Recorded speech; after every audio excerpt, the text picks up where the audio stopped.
So today I'm going to be talking about phase 2 of healing yourself from chronic illness. And I'm going to dive into a lot of the symptoms and things that you're going to experience along this journey. And if you're new here, my name's Amy, and I healed myself of 23 years of chronic illness by Chinese medicine. I had just months to live this past year, and I was able to find a cure.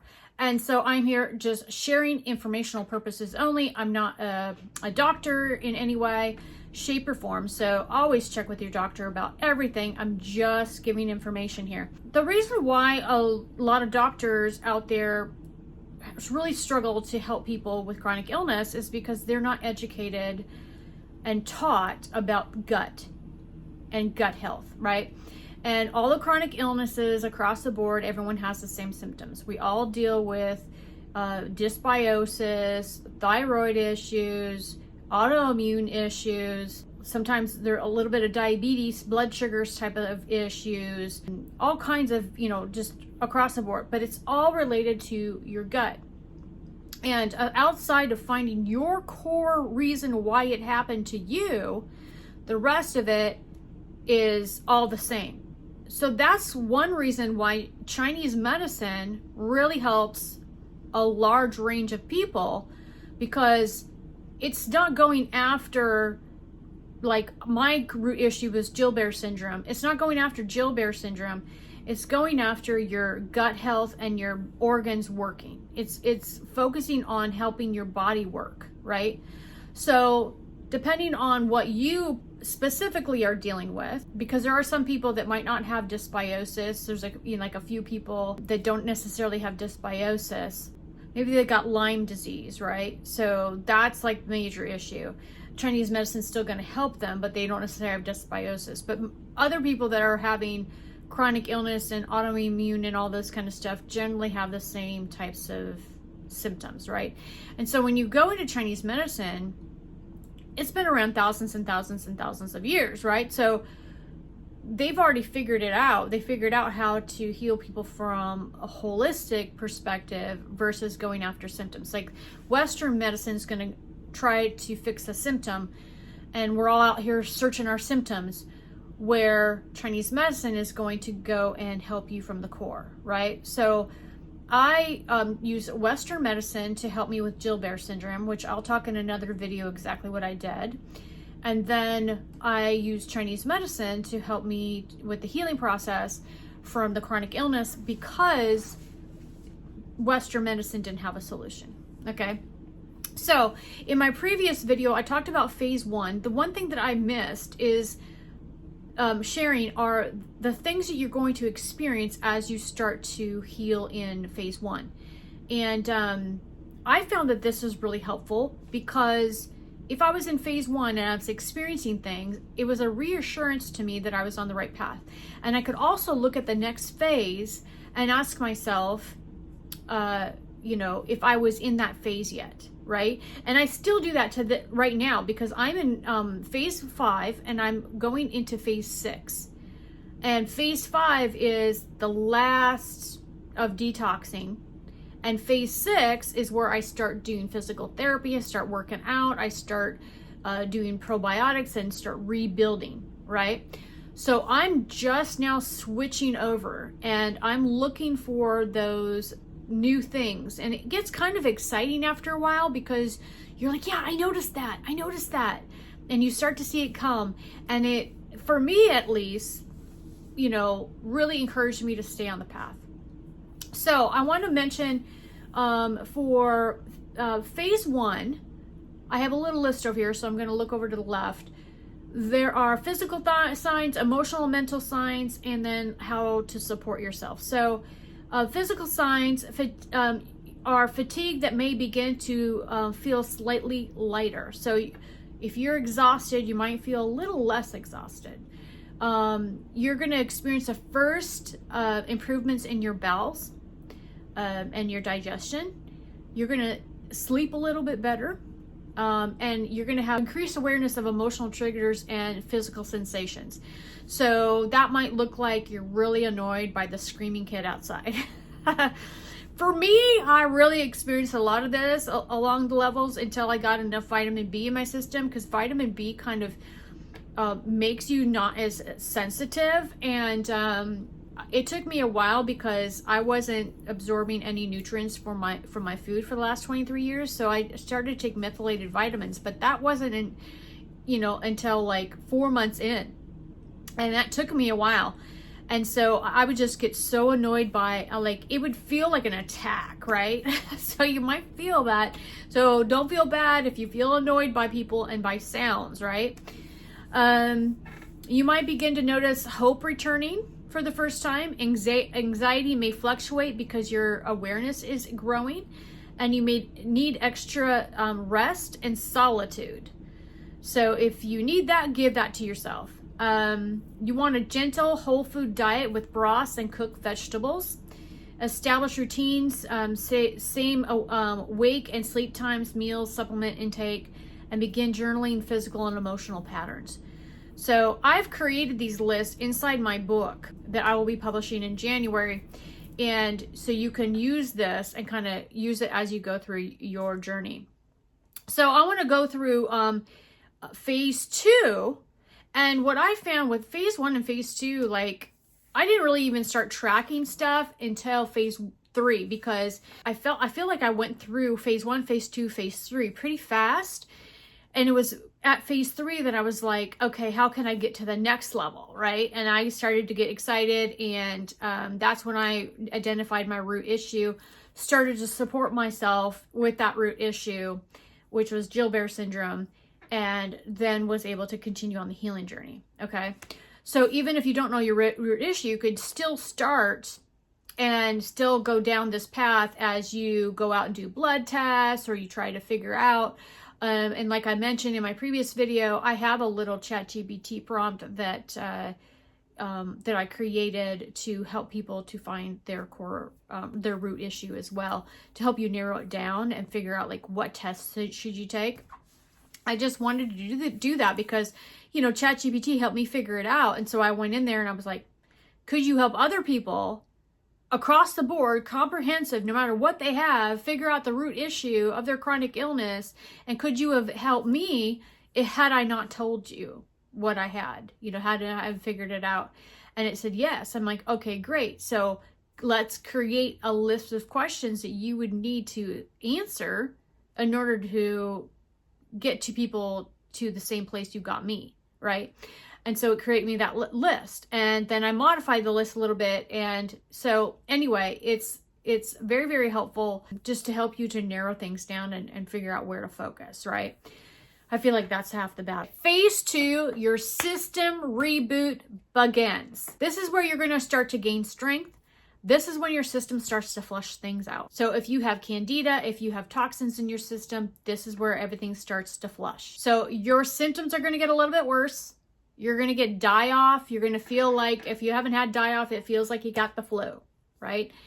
And you might get rashes, you might get outbreaks and all of that. It's just all the stuff is starting to leave your system, because what happens is when you start to take these the supplements and stuff, it makes your stomach a place where all this stuff can't live. So it starts cleaning it out. And so you might actually, your symptoms might get a little bit worse than, before they get better. You're going to get a lot of emotional surges, sweating, liver detox.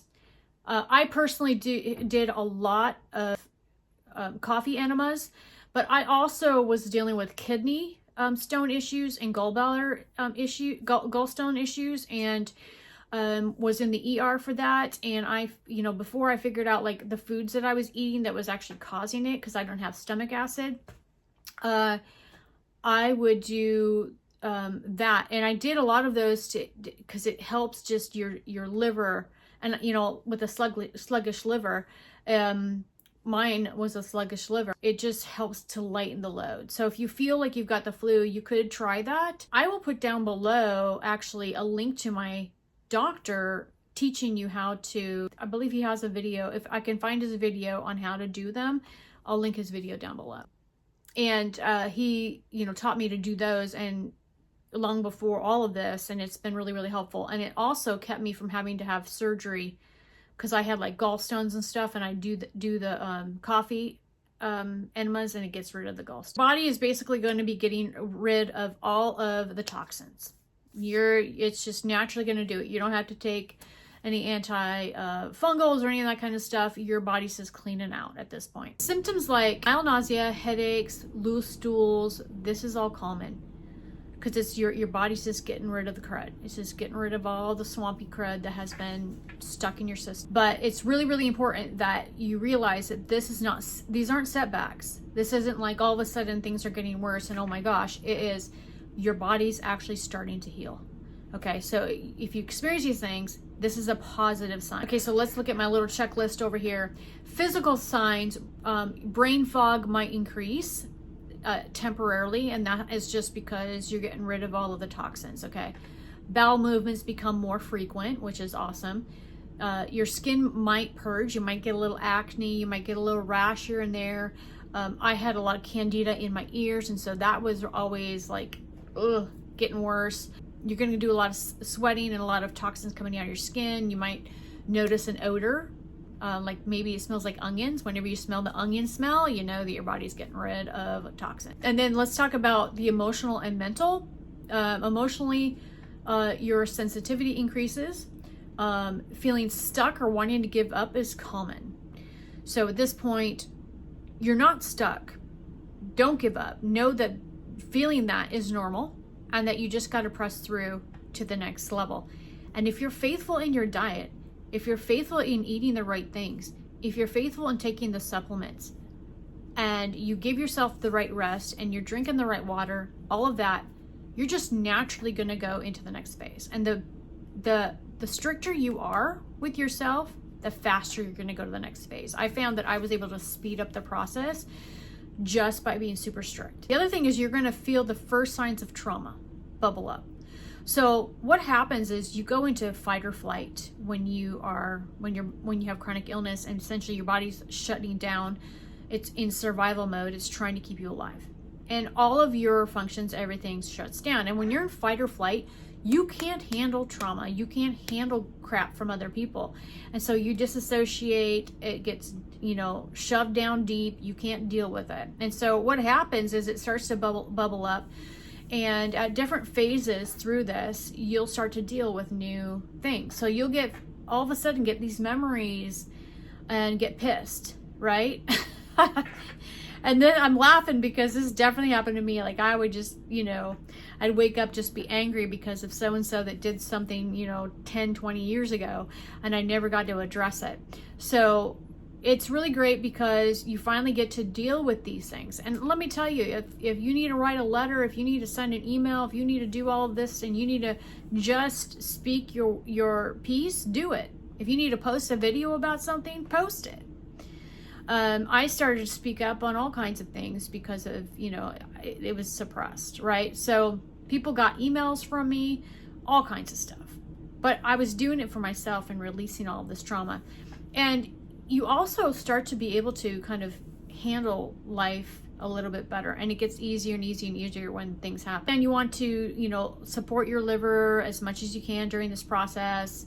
Loss of water, which I've talked about with lemon in it, and no major exercise, just light walking, light stretching. At this point, exercise is in the background. You ain't gonna do that till phase 6, okay?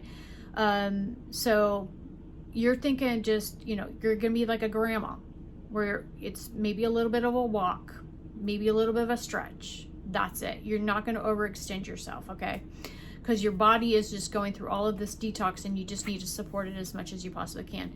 I also like castor packs, and I'll put another link down below if you want to learn how to do a castor pack, if I can.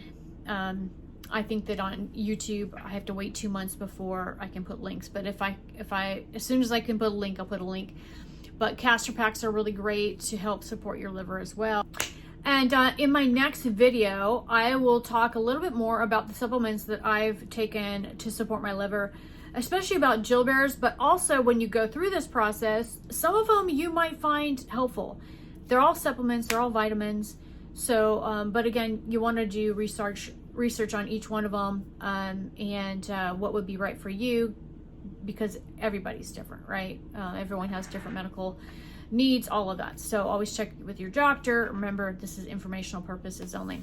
So that is phase 2. So you're just in these next phases, phase 1, 2, 3, 4, you're just staying on the same herbs. You're supporting your liver, and you are just staying faithful to your diet, which I used. Again, I went to Ombre Lab, got a test for me specifically, and as your gut heals, it changes. But I actually stopped taking the tests while I was going through this because I decided to wait until I was in phase 6 to take another test.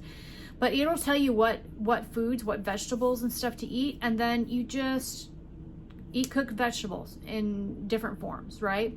So spaghetti squash, for example, and you know, fennel. I love cooked fennel for the winter. I just discovered that one. Stir fry, and you know, just to stay away from the sugary stuff. Stay away from the breads. That's something I had to learn, that I can't eat protein and bread together because it gives me kidney stones. So when you can eat warm cooked foods that can easily be digested and help your gut biome, you're going to do really, really well. So anyway, guys, thanks so much for subscribing to my YouTube channel, and we'll see you in the next video.